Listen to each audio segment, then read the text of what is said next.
Throughout the year, I've heard the claim made that SK Telecom T1 had much better macro in 2015 than 2016. I decided to go ahead and investigate a little bit as to whether or not this was true. Obviously, this is going to be something that's difficult to do because between years, patch changes a lot and macro is completely different.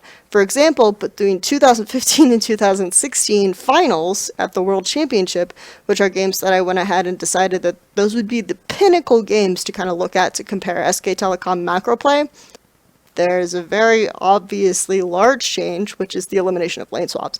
So can you really judge, SKT's macro play based on the fact that there are no more lane swaps now? Actually, it's not too difficult. I talked a lot about how SKT's macro play is based on roams from Faker in the 2016 World Championship in an article I did, so I'm not going to talk a lot about those games. But I went ahead and I looked at the 2015 World Championship final, and I found that SKT actually made a lot of really small early game macro mistakes that seemed to indicate to me that their macro play wasn't just super godly. I'm going to go ahead and show kind of what I'm talking about in the 4 games against KOO Tigers there, and you can judge for yourself a bit.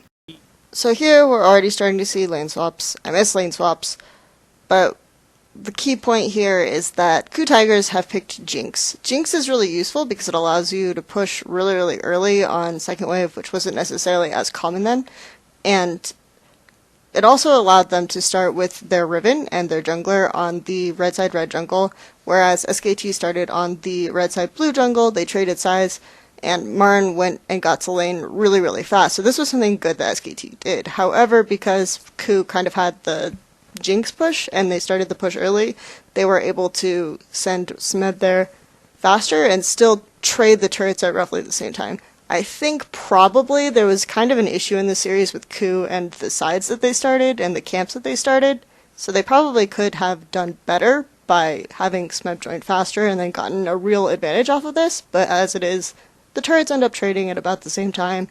No one falls too far behind. What happens now is that KOO go ahead and back, but they choose to send their duo lane all the way back top, and they send Smeb bottom because they see that Marin has pushed out the wave all the way. That means that Marin is kind of in a situation where he is denied some farm for some time a little bit while Smeb catches up and he freezes.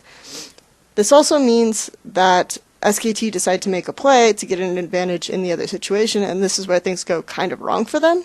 Because KOO had the double TP, they didn't account for that, which means that all Faker can do is kind of push out the mid wave, while KOO get this advantage in the wolf kill. What I mean by a problem for KOO Tigers in this series in starting on the weak side is that we know that SKT is going to have more men on the top side of the jungle by choosing to start on the top side with their duo lane. This means that they're in somewhat of a risky position by starting their own blue buff jungle. SKT get vision of this, they invade with Wolf. This kind of strategy developed differently later, and they also invade with their top laner and their jungler because they had planned to go and do something on this side of the jungle. This is effectively their side of the jungle. They catch out KOO, but they end up burning several flashes, and diving this turret, they only get Smeb, and they trade 2v1 because of a couple of errors.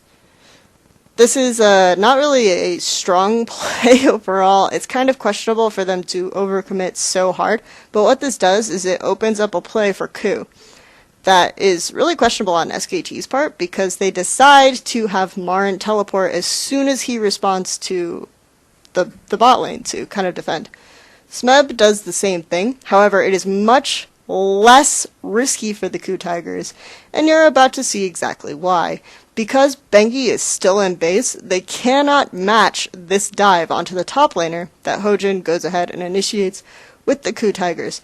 They obviously kill Marin here, and to make matters worse, Bengi decides to run to that lane to try to help Marin, also gets caught too, and they get another 2-for-1 turret dive trade, which is a bit unfortunate and a bit questionable on SKT's part. This is definitely SKT's best start macro-wise. So the first thing they do is they use their bot lane to leash the Gromp for Marin.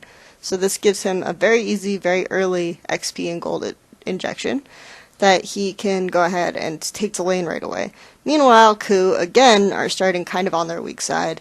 SKT, again, send Wolf and their jungler and their top lane to invade. This chases Ku Tigers off of their red buff and delays their start by quite a bit, so that they have no choice but to run into their Wolf's jungle and go ahead and take a different camp. This means Marin gets to lane way before Smeb. Like, look at this. He's clearing out the wolves. Marin's already in lane, and Smeb is now running bot to try to do the push. This means that SKT are going to get a huge advantage in momentum in terms of pushing the tower, taking the turret very effectively, and they can do a lot with this. What they choose to do, basically, is stall out Ku's push with a TP to the bot lane, which means that Ku cannot match that early gold lead, and SKT should very effectively be able to close out the game from this. However, there are a few issues with that end up kind of screwing them over shortly thereafter. What I mean by it going wrong and SKT making a questionable macro decision almost immediately is that Hojin had very just recently backed. SKT decide this is a good time to invade, however, they also have no vision of the bot lane because they had also backed recently. You can immediately see the skirmish goes completely wrong, and it's about to get worse because Prey shows up due to his proximity way before Bang and Marin. And then, of course, Bang and Marin decide to go, because if they continued pushing bot, Ku Tigers could have just gone bot lane and killed them also, so they probably should have just backed. Anyway, Hojin gets 4 kills, a huge itemization advantage, and he's able to invade wherever he wants and use that threat to snowball Ku to their only win of the series. This is the only standard lane start of the series, and the most confusing one in terms of decision making from SKT for me. As you can see at the very start, both SKT's and Ku's bottom lanes spot each other and ping each other. This means that both sides are opting willingly into standard lanes. The reason why I think SKT decide to do this, despite the fact that Lulu, Ashe, and Tahm Kench should win the side lane standard matchups anyway, is because Lulu and Ashe probably have a pretty good push advantage in lane swap anyway, so that they're choosing to kind of maybe just hold on to the standard lanes and go for it. The problem with this, however, is that it seems very obvious that SKT know that Ku are going to go ahead and give Smeb blue buff. This is something that wasn't uncommon for them when they played something like Lulu and had a Rek'Sai jungle. They would give Smeb blue buff. So they want to give Grump to Marin instead, with their bot lane using their bot lane to leash. This means their bot lane is going to get to lane slower, and Ku are going to have a very obvious push advantage already. Maybe they thought it could get away with this because Ku's bot lane usually likes to start camp, but as you can see, that basically didn't happen. Ku's bot lane goes ahead and goes to lane, they get a huge push advantage, SKT show up late. This is very confusing for me because if you know Smeb is going to start blue, why don't you just swap anyway to kind of minimize the damage that he has there, rather than using your TP and getting to lane a bit late here, just with a Grump, which isn't going to do a whole lot for you. Eventually, both Ku's side lanes start to push very fast. The only thing I can think is that they thought that they could maybe take advantage of the fact that the Kassadin is kind of exposed in this instance, but Kassadin has a decent matchup in Surprise anyway, and they don't use their jungler at all to take advantage of the fact that Kassadin is vulnerable to ganks early on. In fact, there isn't really a gank until much later, and that's basically Ku deciding to gank mid. It goes terribly wrong, as you can see. Ultimately, SKT do manage to claw their lead back, so that's a failing on the Ku Tigers' part, but in terms of really macro decision making, SKT didn't really win here. All that taken into account, how exactly did SKT still win those games? I basically just explained that they started with a deficit in all of the games based on early macro decision making, except for the one they lost, ironically enough. Very similar ways that they won the games in the 2016 World Championship. I'm going to go ahead and show you some brief clips of what I mean, and then we'll bring it back to 2015. Since I already wrote an article about how SK Telecom used Faker's roams to win the final against Samsung Galaxy effectively, and he basically always had push advantage, and they could use this type of thing to control the jungle and vice versa. I'm not going to belabor it too long, but what we see here is Faker has a kill advantage, and he's pretty even at gold. He goes back and he buys, so we know that he is able to have filled out his inventory more efficiently than Crowns. Crown starts roaming bottom, taking advantage of Faker's back, but as soon as he crosses SK Telecom's wards, Faker changes trajectory from mid lane to start heading bottom as well. This allows SKT to pretty effectively turn the dive here so that it's an even trade, and they get kills onto the solo lane, which is ultimately what SKT want. This is kind of the turning point for them in this game.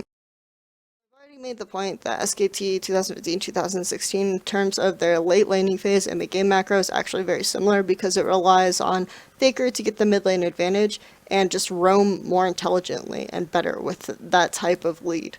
I'm going to go back to the 2015 Ku Tigers versus SKT game 1 now and just briefly talk about what happened between the top lane dive where Ku Tigers used their double TP advantage to get the kill onto Wolf. Because Faker was left alone in lane, he's able to farm more effectively on Kassadin. This opened up an ability to make cross-map plays later on, where Ku Tigers went for a dive bot, and SKT went for a dive top. They traded, unfortunately for SKT, because Faker ends up dying. This allows Kuro to catch up after all the roaming and TP he's been doing mid, and it feels kind of even after that. That is until this moment. Marin has his teleport up, but Smeb does not. They also are able to use this bush to know that Hojin is top, and to know that Benki is Rek'Sai. This allows Marin to make the decision to TP play. Since Kuro had just backed, Faker also start walking bottom, because they know Kuro may have a TP up. In that case, it's useful if they want a man advantage for Faker to also be able to show up. Benki also ults bottom, so they have a very easy man advantage here. And they're basically using Faker's ability to roam and a bunch of other factors to initiate plays here, and this is when the game completely changes in favor of SKT. I'm in no way saying SK Telecom's macro play is bad. I think that it, in general, is pretty good, and the fact that they're able to react to situations set up by TP advantages, set up by the fact that their mid laner has a push, the fact that they're able to give up kind of a lot for their solo laners to get advantage in 2015, and for Faker to get advantage in 2016 and use that to win, means a lot. So I think that SKT are actually a pretty smart macro team, but I don't think there's evidence to suggest that they were some godly good macro team, and in fact they made a lot of early macro decisions in the World Championship final, which was a pretty decisive victory for them overall, to just say that their macro got significantly worse in 2016. As always, thanks for watching. We're probably going to put out another video today that borrows a little bit heavily from this one and riffs off of it a bit, because I really enjoyed watching the lane swaps in the 2050 World Championship final. And you know me, I do not shut up about lane swaps and how they're gone, and I'm sad. So, thank you, like, subscribe, and enjoy.